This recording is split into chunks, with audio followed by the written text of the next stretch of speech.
성경에는 많은 교회들이 소개되고 있습니다. 아마 여러분이 성경에 처음 교회가 어디죠? 사도행전에 나오는 처음 교회가 어디였죠?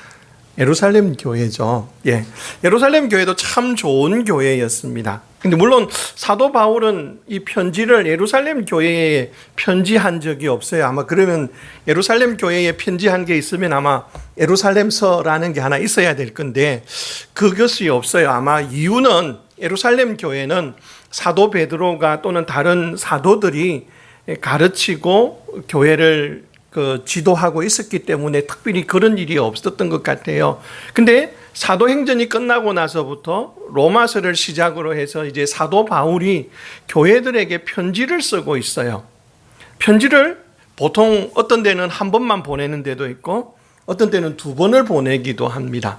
근데 주로 편지를 보낼 때 왜 보냈는지 혹시 아시나요?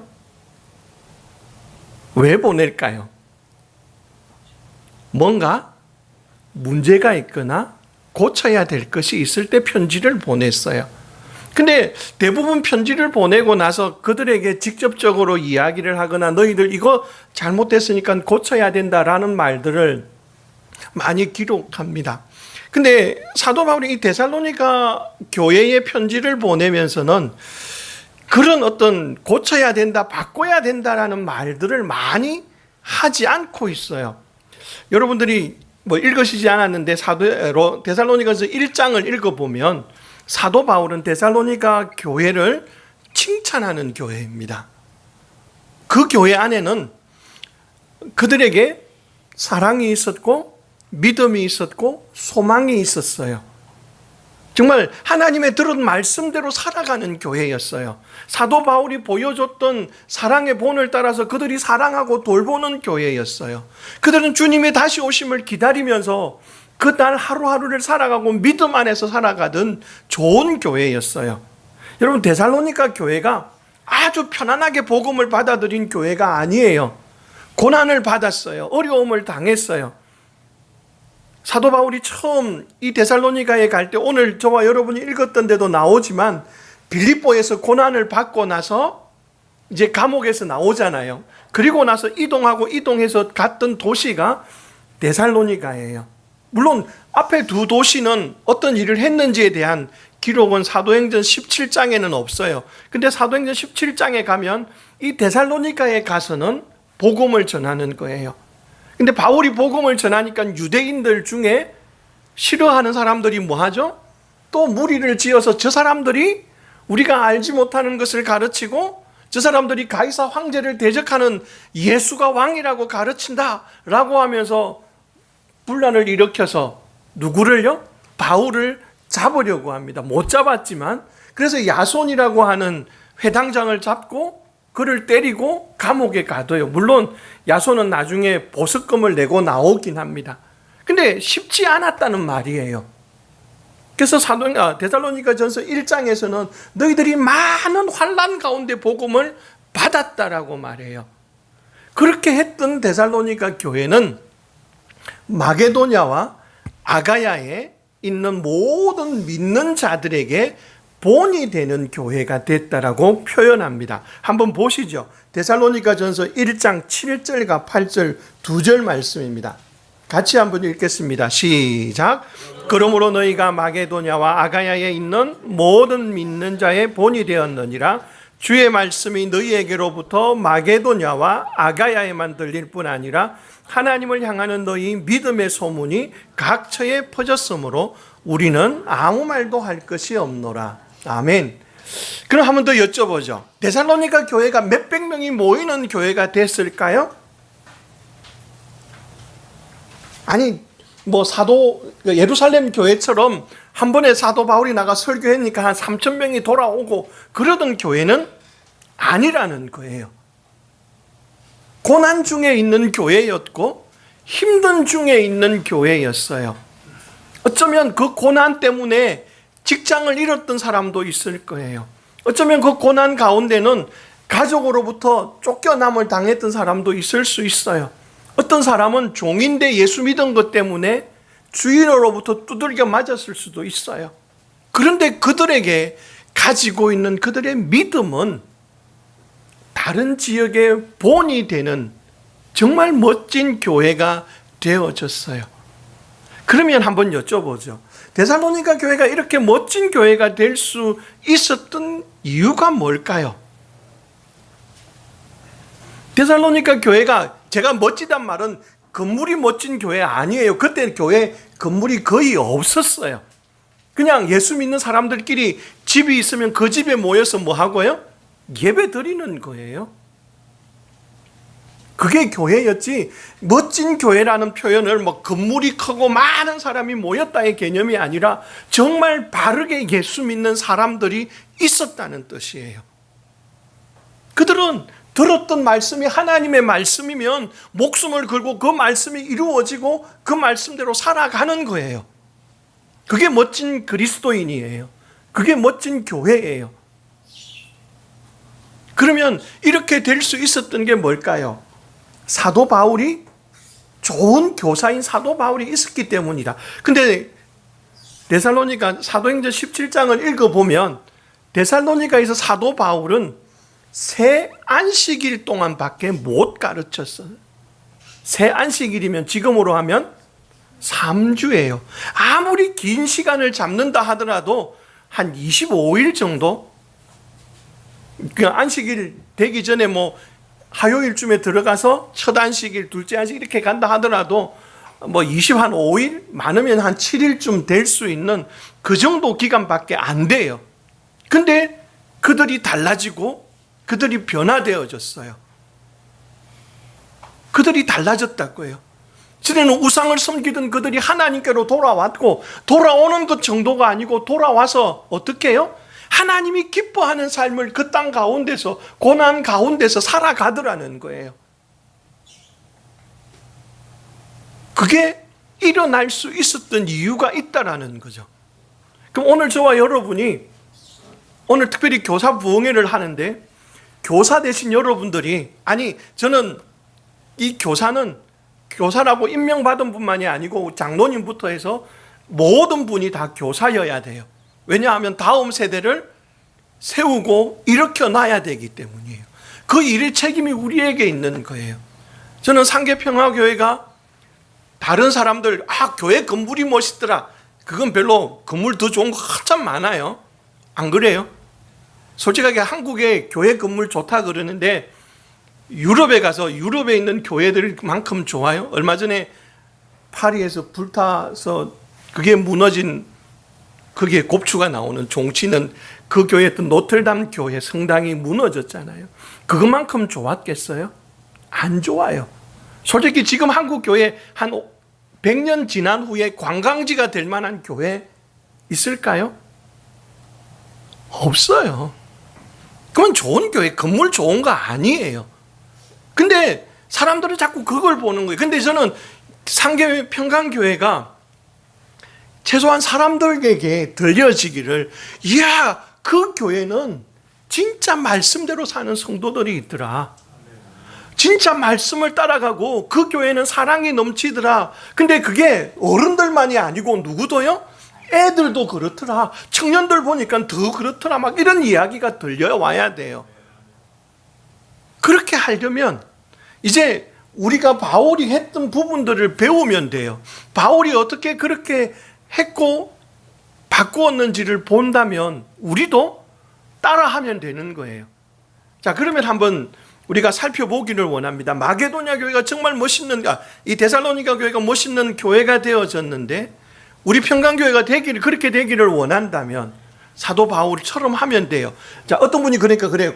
나는 바울은 사도고 나는 집사도 아닌 그냥 청년인데 능력의 차이가 나잖아요. 이게 능력 차이 난다고 인정합시다. 그럼 바울하고 여러분하고 능력 차이가 몇 배쯤 난다고 하면 될까요? 몇 배? 한 100배? 좀 더 써야 돼요? 너무 제가 많이 했나요? 여러분을 무시해 죄송합니다. 그럼 한 50배쯤 바울이 뛰어나다고 합시다. 근데 성경을 읽어보면 바울의 표현이 이거예요. 나의 나된 것은 내 지혜다라고 말하던가요? 그럼요. 주의 은혜라고 말해요. 그러면 우리에게 은혜를, 바울에게 은혜를 베푸셨던 그 주님이 우리에게 은혜를 베푸실 거예요. 성령 하나님께서 사도 바울에게 그 능을 주고 능력을 주셔서 일하게 하셨다면 오늘 동일하게 우리에게도 그 능력을 주실 거예요. 그것은 하나님의 나라를 위해서 허락하실 거예요. 물론 내가 그 능력을 감당할 만한 능력이 안 되기 때문에 한 번에 바울처럼 그런 특별한 능력이 임하진 않지만 동일한 하나님의 능력이에요. 그 다음에 또 하나 더, 사도 바울이 들고 가르쳤던 게 뭘까요? 자기 철학을 가르쳤을까요? 아니에요. 사도 바울도 철저하게 뭘요? 하나님의 말씀을 가르쳤어요. 그렇다면 우리는 동일한 게 너무 많아요. 자, 뭐가 일단 같아요? 하나님이 같아요. 우리에게 은혜를 주시는 하나님이 같아요. 우리에게 능력을 주시는 성령 하나님이 같아요. 가르치는 이 말씀이 같아요. 그 다음에 어른들이 변하기 쉬울까요? 아이들이 변하기 쉬울까요? 아이들이 쉬워요. 그러면 최소한 우리는 좀 더 쉬워요. 그죠? 우상을 한참 섬기고 우상 가운데 살아가던 사람이 돌아오는 게 쉬워요. 우상 아직 섬기지 않고 그냥 어쩌면 아이들 마음은 그래도 좀 어른들보다는 조금은 그래도 깨끗하잖아요. 조금은 더 순수하잖아요. 그러니까 우리에게 좀 더 유리한 게 많아요. 단지 하나 차이는 바울이 좀 더 능력이 있었다는 거예요. 그래서 사도 바울은 3주 만에 한 걸 우리는 300주 동안 하자고요. 300주, 그러니까 놀라는데 초등학교 1학년부터 6학년까지예요. 그럼 남아요. 그죠? 1년 52주, 12주가 남아요. 그러니까 가끔 방학 한 주간 결석한다 하더라도 아이들이. 그래도 그러면은 300주가 나와요. 그럼 사도 바울을 나보다 100배 뛰어난 사람이라고 인정한다 하더라도 할 수 있잖아요. 안 돼요? 돼요, 안 돼요? 된다 했어요? 안 돼요? 도무지 안 될 것 같아요? 한번 해보자고요. 그러면 사도 바울이 가능하게 했던 첫 번째가 있어요. 그게 뭐냐 하면 목표예요. 목표. 사도 바울은 철저하게 자기가 가르치고 나가서 복음을 전했던 그것에 대한 목표가 있다라는 거예요. 오늘 저와 여러분 읽었던 본문 말씀 12절 말씀이에요. 한번 다시 읽어봅니다. 시작. 이는 너희를 부르사 자기 나라와 영광에 이르게 하시는 하나님께 합당히 행하게 하려 함이라. 누구에게요? 하나님께 합당히 행하게 하려 함이라. 그 말은 뭐예요? 하나님 앞에서 하나님의 백성으로 살아가게 만드는 거예요. 데살로니가 교회 성도들은 대부분 이방인들이었어요. 물론 유대인들이 가끔 있었을 거예요. 왜냐하면 회당에 있었기 때문에. 근데 이들은 다 고향을 떠나와서 율법은 듣고 말씀은 읽지만 그냥 이방인들처럼 살아가던 사람이에요. 이방인들은 누구를 위해 살아갔어요? 지금까지? 자기 자신을 위해 살았고 자기들의 신들을 위해 살았어요. 하나님은 하나님께 돌려야 될 그 찬송을 다른 이에게 돌리기를 원치 않으셨어요. 그래서 그 복음이 그들에게 들려지고 말하는 거예요. 그러면서 그들이 누굴 섬기도록요? 하나님께로 돌아오도록, 하나님 앞에 예배자로 서도록, 하나님을 인정하며 살아가는 삶이 되기를 소망하는 그 간절한 목표를 가지는 거예요. 주일학교 교사가 되려면 그런 목표가 있어야 된다라는 거예요. 내가 올 한 해 내 아이들을 만났을 때 내가 가르친다면 올 한 해 우리 아이들은 이런 사람이 될 거야. 그런 목표가 있어야 돼요. 여기 남자분들이 계신데요. 군대를 가면 총을 쏩니다. 저는 특등사수는 아니에요. 그렇다고 아주 잘 쏘는 사람 아니에요. 근데 총 쏘는 걸 좋아해요. 근데 눈이 한쪽 눈이 이렇게밖에 안 돼요. 그러니까 이쪽밖에 안 감겨요. 윙크를 이쪽 눈으로 못 해요. 근데 보통은 총을 쏘려면 오른손잡이는 이쪽 눈을 감고 총을 쏴야 돼. 근데 안 돼요. 그래서 총을 이렇게 쏴요. 참 안타깝죠. 총은 잘 안 맞아요. 근데 항상 총을 쏘려면 뭐 해야 돼요? 겨냥을 해야 돼요. 신병교육대에서 그 10발 총 구멍이 10개가 생기면 휴식 시간을 줘요. 근데 제 거는 하나도 없고 제 옆에 아이는 12개가 생겼어요. 아마 제가 누구 거 보고 쏜 거예요? 제 옆에 거 보고 쏜 거예요. 그러니까 12개가 생기고 제 건 하나도 없는 거예요. 근데 왜 그래요? 겨냥을 잘못했기 때문이에요. 그러니까 아니면 겨냥을 안 하고 쏠 수도 있어요. 그래서 성경은 허공에 대고 주먹질을 한다 해서 이길 수 없다 그래요. 허공을 향해 치는 게 아니라는 거예요. 정확한 목표가 있어야 돼요. 정확한 내가 원하는 기대하는 그걸 가지고 달려가야 되는 거예요. 내 마음에. 내가 아이들을 가르치고 아이들에게 말씀을 선포하는데 내 마음에 목표가 없다면 아무것도 이룰 수가 없고 일어나도 그게 그건지 몰라요. 목회를 하시는 목사님도 마찬가지예요. 상계평강교회에 와서 목사님이 기대하고 와, 우리 상계평강교회가 이렇게 되기를 소망하는 목표들을 가지고 잠깐이지만 이야기를 나눌 때에 목사님의 마음에 그런 목표들이 있는 거예요. 그래서 그 목표를 위해서 목사님이 기도하고 하나하나씩 뭔가를 시도하고 또 도전하고 때로는 성도님들이 지치고 힘들면 또 다시 시도하고 격려해서 달려가고 그래서 어떻게 해요? 목사님이 원하는 것이 아니고 하나님이 기도하는 원하시는 그 분량에 이르도록 만들어가는 거예요. 근데 교회 교사도 동일해야 돼요. 많은 아이들이 지금 휴대폰에 빠져 있어요. 마치 중독이라 그러잖아요. 스마트폰 중독이라 그러잖아요. 뭐 아이들뿐만 아니죠. 어른들도 그렇죠. 전철을 타면요, 지하철을 타면요, 심지어 요즘 중고등학생들은 심지어 앞에 뒤에 앉았는데도 휴대폰으로 이야기하더라고요. 정말 이해가 되세요? 근데 그런 세대예요. 그런 세대가 달라질 수 있다라는 거예요. 그런 세대를 바꿀 수 있다라는 거예요. 자, 그럼 그런 세대를 향하여서 내가 가져야 될 목표가 있을 거예요. 이들이 누가 원하는 삶을 살아가게 한다고요? 하나님이 원하시는 삶을 살아가게 한다. 세상에 말하는 성공하고 세상에 말하는 잘 나가는 사람을 만드는 게 아니어야 돼요. 세상에 잘 나가고 세상에서 성공한 사람, 그래서 돈 많이 버는 사람, 그런 사람을 만들려고 하는 게 우리의 목표가 되어버렸다면 그건 성경에 기대하는 게 아니에요. 성경은 하나님께 합당히 행하는 사람이에요. 이게 목표여야 돼요. 자, 이 목표를 가지고 달려가려면 첫 번째가 있어야 돼요. 그게 뭐냐 하면 사도 바울은 복음을 전하는 거예요. 자, 목표를 세웠고 그 목표를 이루기 위한 첫 번째 가르침이 뭐라고요? 복음이에요. 복음. 왜 복음이 있어야 될까요? 성경은 이렇게 선언합니다. 로마서 6장 23절 앞부분에 죄의 삭은 사망이라고 말합니다. 에베소서 2장 1절에서 뭐라고요? 허물과 죄로 죽었던 너희라고 표현합니다.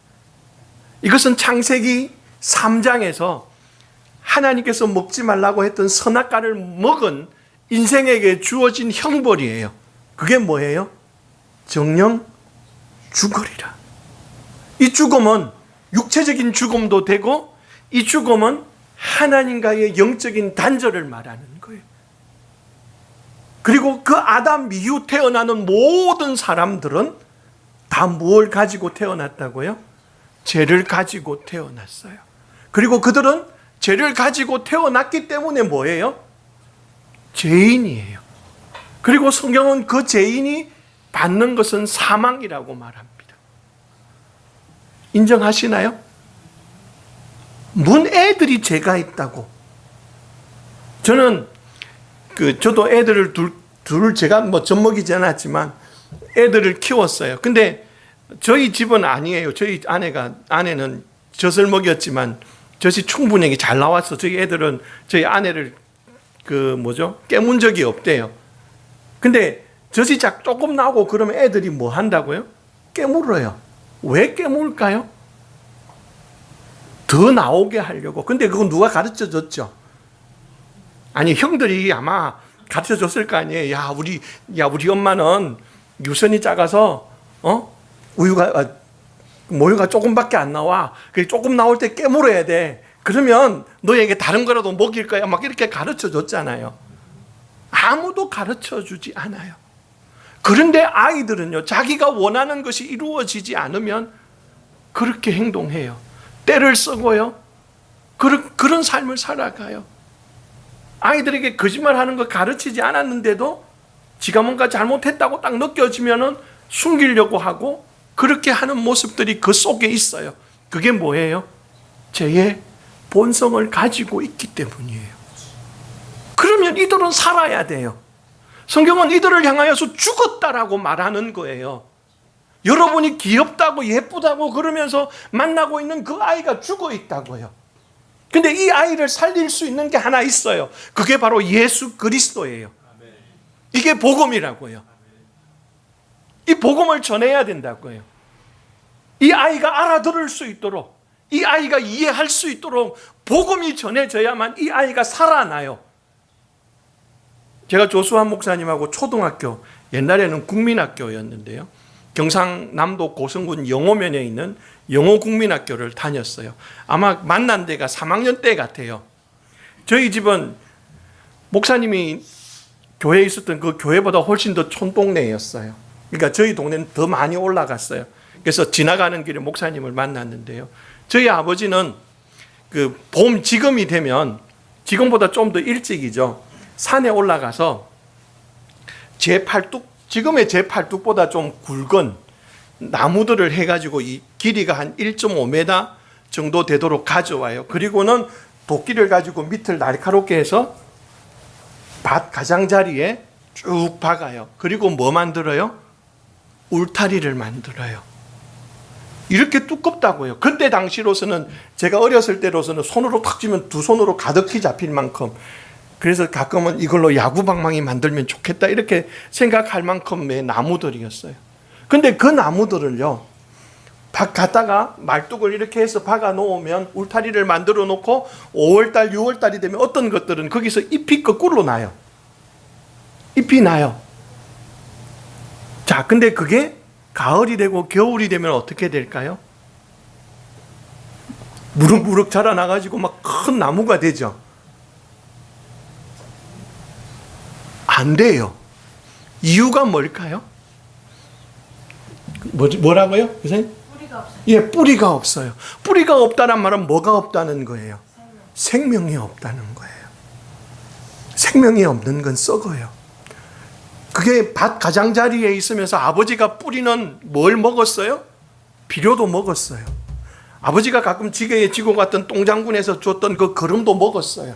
근데 생명이 없는 얘는요, 이 말뚝은요, 썩더라고요. 생명이 있는 나무는요, 비료가 가고 거름이 가면 자라나요.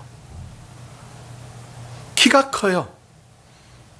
거기에서 감을 따고요, 거기에서 밤을 따고요, 열매들을 딴다고요. 근데 죽어있는 이것은 아무리 거기에 비료가 가고 거름이 간다 하더라도 아무런 변화가 아니라 썩어가고 무너져 가는 거예요. 그럼 이 말이 뭐예요? 지금 우리가 만나는 많은 아이들이 교회를 오고 아무리 많이 와도 그들에게 복음이 들려지지 않으면, 즉 하나님의 복음으로 그들을 살리지 않으면 그들에게는 썩어가는 변화밖에 있을 수가 없어요. 그래서 복음을 전해야 돼요. 바울은 그 복음을 전하기 위해서 모든 걸 하는 거예요. 그래서 자기는 복음을 위탁받은 사람이라고 여기고 있는 거예요. 하나님께 내가 복음을 위탁받았기 때문에 그 복음을 전하는 거예요. 주일학교 교사가 좋은 에티켓, 좋은 것들, 도덕적인 것들, 여러분 요즘 솔직하게 인터넷만 열면요, 우리보다 더 재밌게 에티켓을 가르치는 데가 너무 많아요. 도덕적인 것 가르치는 데 너무 많아요. 긍정적인 마인드를 가르치는 좋은 강사들의 강의가요, 정말 많아요. 제가 하면 어줍잖은 것밖에 안 돼요. 근데 우리가 잘할 수 있는 거 하나 있어요. 그게 뭐예요? 복음을 전하는 거여야 돼요. 우리가 상계 평강교회가 성장하고 변화되기를 기대한다면 복음을 들고 서야 돼요. 그게 주일학교 교사들만 아니라 우리 모두가 복음을 들고 복음을 가르치고 복음을 말해야 돼요. 왜요? 그래야 살아나기 때문이에요. 로마서 1장 8절 표현, 1장 15절 16절 말씀입니다. 제가 읽어드릴게요. 그러므로 나는 할 수 있는 대로 로마에 있는 너희에게도 복음 전하기를 원하노라. 내가 복음을 부끄러워하지 아니하노니 이 복음은 모든 믿는 자에게 구원을 주시는 하나님의 능력이 됨이라. 아멘이신가요? 아멘. 모든 믿는 자에게요. 근데 이 모든 믿는 자가 일어나려면 전하는 사람이 있어야 돼요.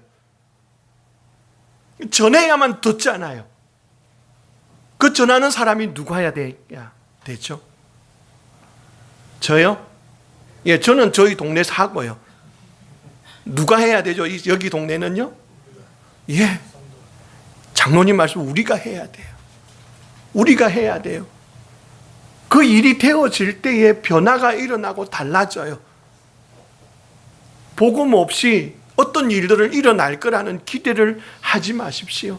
아마 사도 바울이 데살로니게에 들어가서 사람들 불러놓고 여러분 모이십시오. 내가 건강을 위해서 좋은 것 가르쳐 드리겠습니다 하고 건강체조 막 가르치고 그렇게 하고 최천년체조 가르치고 집에 갔다고 합시다. 예수 믿는 사람 일어날까요? 안 일어나요. 복음이었어요. 그 복음 때문에 그들이 달라지는 거예요. 그 복음 때문에 그들이 하나하나 바뀌어가는 거였어요. 근데 이 복음을 가르치기 위해서 사도 바울은 자기 목숨을 내어줄 만큼 그들을 뭐 했다고 그러냐면 사랑했다라고 말해요. 내가 우리의 목숨을 너희들에게 내어줄 만큼 너희를 사랑했다라는 거예요. 그러니까 우리가 가르치기 위해서 복음을 전할 때에 내 마음 안에 하나님을 사랑하는 것과 그 하나님을 사랑하는 것 때문에 누구를 또 사랑해야 돼요? 내가 가르치는 그 영혼도 사랑해야 돼요. 내가 전도하고자 하는 그 영혼을 사랑해야만 된다는 거예요. 사도 바울의 표현이에요. 성경은 사도 바울은 이 사랑에 관하여서 많이 말하고 있고 표현했어요. 아까 목사님이 잠깐 말한 것처럼 그 묵상하면서 기도했던 것처럼 그 사랑을 나누는 거예요. 성경에 사랑하고 사랑을 나누는 부모가 되어지는 거예요.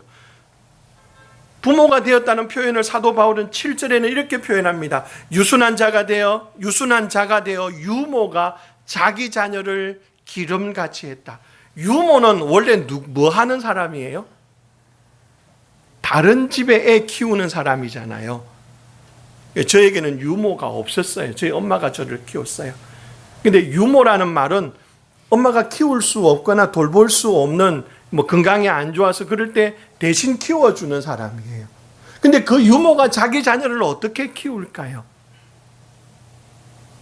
또 엄마잖아요. 엄마가 되어서. 그리고 11절에서는요. 너희도 아는 바와 같이 우리가 너희 각 사람에게 아버지가 자기 자녀에게 하듯 건면하고 경계하고 이렇게 표현합니다. 그러니까 부모가 되는 거예요. 부모가 되는 거예요.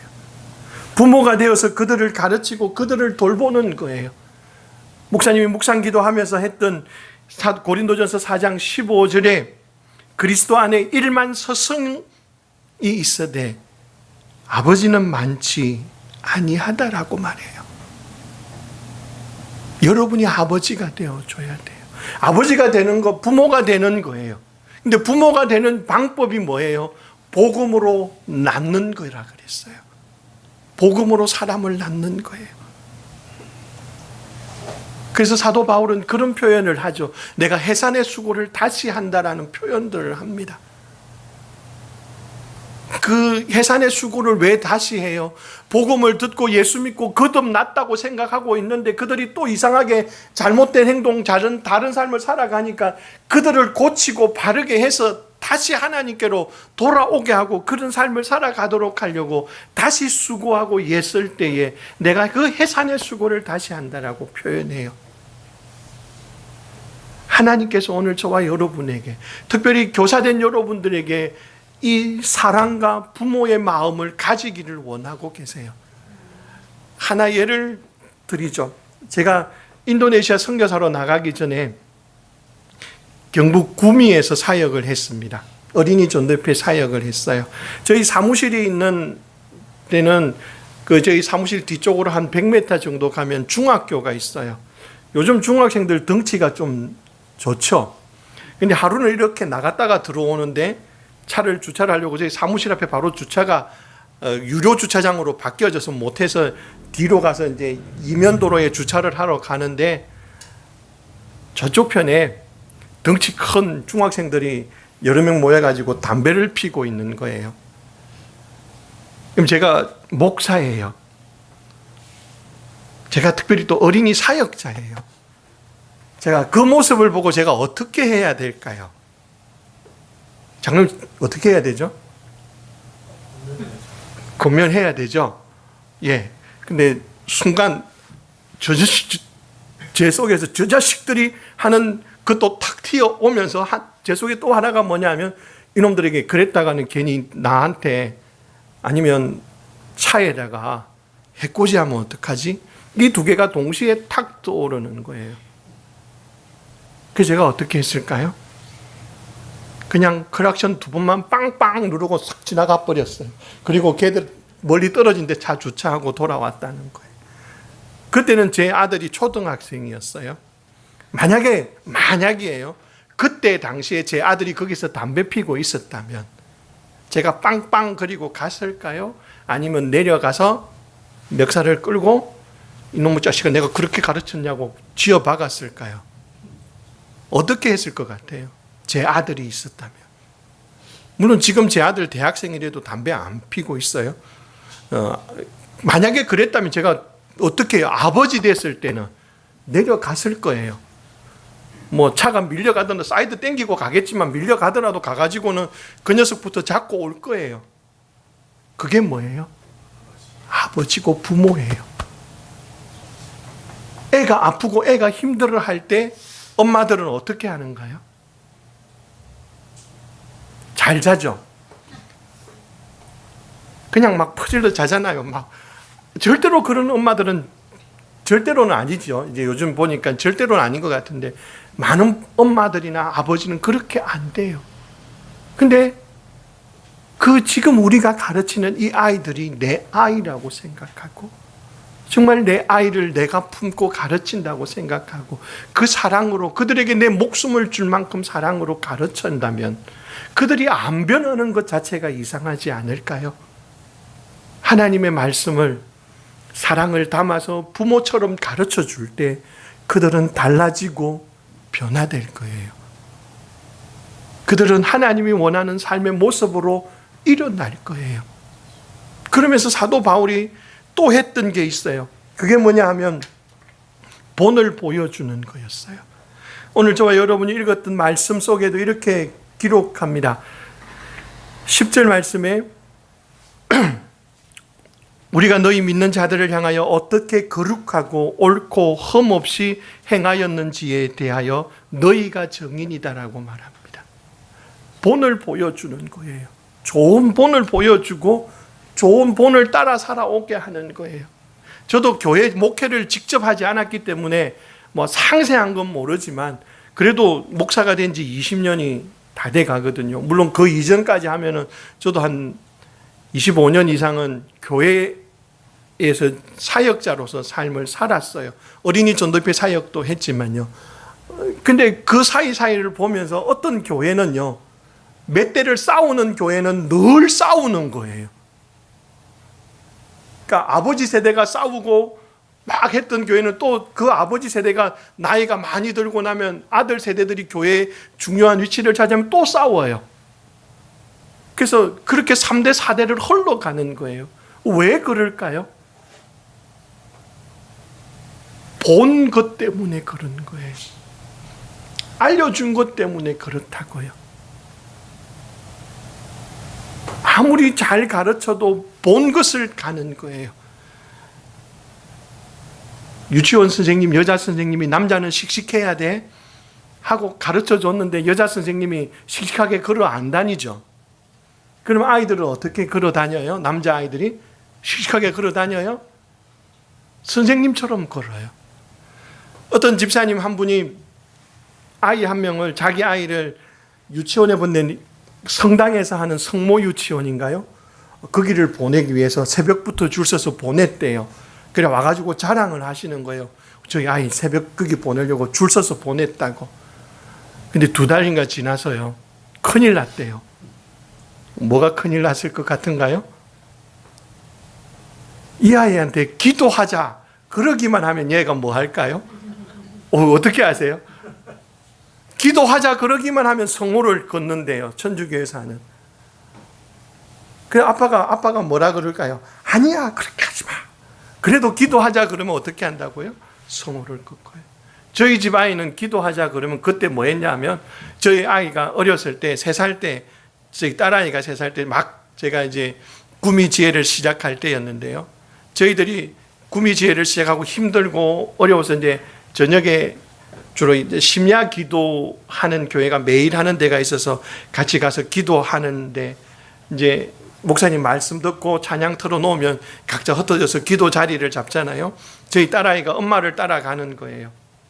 엄마가 이제 기도하기 위해서 그 장의자에 올라가서 뭐 하죠? 무릎을 꿇고 이렇게 머리를 팍팍 기도하잖아요. 그 아이 눈에는 엄마가 뭐 하는 거예요? 엎드려가지고 막 하는 게 보이는 거예요. 이 아이한테 기도하자 그러면 그때부터 폼이 어떻게 나왔을까요? 엎드리고 엉덩이를 탁 치켜들고는 기도하는 거예요. 그게 본 거예요. 그게 본 거라고요. 그러니까 사도 바울은 계속해서 본을 보여줬어요. 좋은 본을 보여준 거예요. 사랑에 관하여 본을 보여주고 그들이 어떻게 사랑해야 되고 어떻게 교회 안에서 행동해야 되고 살아가야 되는지에 대해서 말씀에 어떻게 반응해야 되는지에 대해서 본을 보여준 거예요.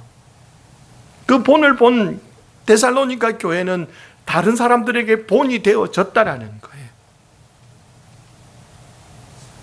이게 사도 바울의 방법이에요. 사도 바울이 여기에 어떤 특별한 것들을 가지고 와서 했다고 말하지 않아요. 복음이고 본을 보여주는 거예요. 근데 여기에 더해진 게 뭐였어요? 사랑이었어요. 부모처럼 가르치는 그 사랑이었다고요. 사도 바울은 그 사랑, 그렇게 할 수 있었던 것이 자기가 주님을 본받았기 때문이라고 말해요. 주님을 본받았기 때문에. 저는 여기 계신 사랑하는 교사분들에게 감히 주님까지 본받으라 그러면 너무 어렵잖아요. 좀 모델이 너무 높잖아요. 별로 안 높으신가요? 아니, 그러니까 사도 주님을 직접 만났던 사도들은 주님을 본받는다 그러니까 좀 이해가 되잖아요. 근데 우리는 주님 그러면 너무 멀잖아요. 그래서 감히 제안을 합니다. 여러분들은 조수환 목사님을 본받으십시오. 제가 확신하건대 조수환 목사님도 주님을 본받으려고 주님을 본받았던 많은 분들의 본을 보고 있고 따라가고 있기 때문이죠. 그게 되어져야 돼요. 그래서 하나하나의 좋은 본들을 보여주십시오. 기도하는 본들 보여주십시오. 이거 제가 부끄러운 간증인데요. 교회 사역을 할 때 교육 목사로 있었어요. 교육 목사로 있으면서 이제 주로 교육 목사니까 주일 예배를 드려야 한 아이들이 100여 명 모여서 예배를 드리는 그 면소재지에 있는 교회예요. 이제 교회가 있는데 아이들이 모여서 기도하고 사회자가 누구 선생님 나와서 기도하겠습니다. 그러면 교육 목사가 뭐 하는지 아세요? 교육 목사가 뭐 해야 될까? 기도해야 되죠. 근데 그때 저는 기도 안 했어요. 뭐 했냐면 기도하겠습니다. 그러면 저는 탁 일어나가지고 눈을 뜨고 누가 기도하는지 안 하는지를 살피는 거예요. 그리고는 기도 안 하는 사람을 보면 뭐라고요? 이 사인을 보냈어요. 이게 뭐예요? 너 기도해 안 하면 나중에 죽어까지는 아니었지만 넌 혼난다 이런 뜻이었어요. 근데 한번 그 주간도 동일하게 일어났어요. 일어나서 기도가 시작되자 일어나서 쭉 보는 거예요. 아니나 다를까 그놈이 기도를 안 하고 있어요. 안수 집사님 아들이에요. 제가 어떻게 했을까요? 이렇게 했어요. 그리고는 싹 보고 다시 돌아와서 딱 앉으려고 하는데 다시 그 녀석하고 눈이 마주쳤어요. 그 녀석이 저를 보고 뭐라고 할까요? 그 녀석이 하는 거예요. 지금 제가 하는 게 아니고. 그게 무슨 말이에요? 너, 나, 뭐해? 기도해. 안 하면? 처음에요. 그 표정을, 그 모습을 보고 화가 쫙 치밀어 올랐어요. 화가 치밀었어요. 화가 치밀어서, 자리에 앉으면서 화가 치밀어서 기도가 안 되는 거예요. 멍해지는 거예요. 그러면서 앉아서 왜 기도 끝나고 나면 그 간주하잖아요. 간주를 하는데 제 속에 들리는 음성은 네가 보여줬잖아. 네가 그렇게 했잖아. 그래서 화가 이만큼 났던 걸 가지고 이제 말씀을 다 했어요. 근데 그놈이 얼마나 멋지게 자랐는지 얼마 전에 만났는데 정말 멋지게 달라졌더라고요. 얼마 전은 아니죠. 벌써 2년이 좀 됐나요? 2년이 더 된 것 같은데 그렇게 멋지게 변화된 청년으로 나타났어요. 근데 그 모습을 탁 보면서 앉으면서 제가 보여준 것 때문에 그래서 그 뒤로요. 기도 시간에 제가 일어나지 않는 거예요. 걔네들이 떠드는 소리가 들려요. 뭐 하고 싶어요? 가가지고 지어받고 싶은 충동이 일어나요. 근데 앉아 있는 거예요. 앉아서 손을 모으고 기도하는 거예요. 하나하나가. 물론 그 아이가 뭐 그 시간 그 이후로 바로 달라졌다라는 말은 아니에요. 근데 바뀌어 간다라는 거예요. 우리가 보여준 것들을 따라하는 거예요. 그래서 좋은 교회를 만들어 가십시오. 그렇게 하기 위해서 복습을 한번 하죠. 좋은 교회를 만들기 위해서 교사는 뭘 해야 돼요? 아니요. 목표를 정해야 된다. 복음을 전하기 위함은 이 목표가 있어야 돼요. 왜요? 이들이 살아나야 되고 하나님이 원하는 사람이 되려면 예수 그리스도를 구주로 믿어야 되기 때문에 목표를 정하십시오. 그러니까 여러분이 정하십시오. 내가 만나 있는 이 우리 반 아이들은 성경 읽는 아이가 되고 말씀을 경외하는 아이로 만들겠다. 그러면 말씀을 읽고 또 읽을 수 있도록 도전하는 것들을 만들어야 되는데 그 이전에 말씀을 경외하려면 예수를 믿어야만 하나님의 말씀을 경외해요. 이웃을 사랑하는 사람? 물론 그냥도 할 수 있어요. 근데 하나님이 원하는 사랑을 하려면 예수를 믿어야 해요. 그래서 그 목표를 정하고 목표가 있다면 그 다음에 어떻게 해요? 복음을 전해서 살려야 돼요. 그리고는요, 그 살리기 위해서 복음을 전할 때 여러분 안에 사랑과 부모의 마음으로 일어나십시오. 사랑하십시오. 사도 바울은 죽도록 사랑했대요. 목숨을 주기까지를 바랬대요. 그리고 좋은 본을 보여주십시오. 그렇게 한다면 지금 여러분들이 그런 모습들이 되어지고 그렇게 준비되어져서 달려간다면 지금부터 더 좋은 교회가 될 거고 20년이 지나서 장로님이 그때쯤 되면 80이 좀 더 되시나요? 그때 된다 하더라도 더 좋은 교회로 상계평강교회 비록 엄청나게 큰 교회는 아니지만 정말 믿음 있는 사람들이 모이더라. 정말 사랑이 넘치는 교회더라. 정말 그런 소망이 있는 교회더라. 그래서 칭찬받고 인정받는 교회를 만드는 일이 여러분에게 달려있다는 거예요. 사도 바울은 그 일을 몇 주 만에 했다고요? 3주. 물론 사도 바울이 끝은 아니었겠죠. 다른 사람이 계속 말씀을 가르치겠죠.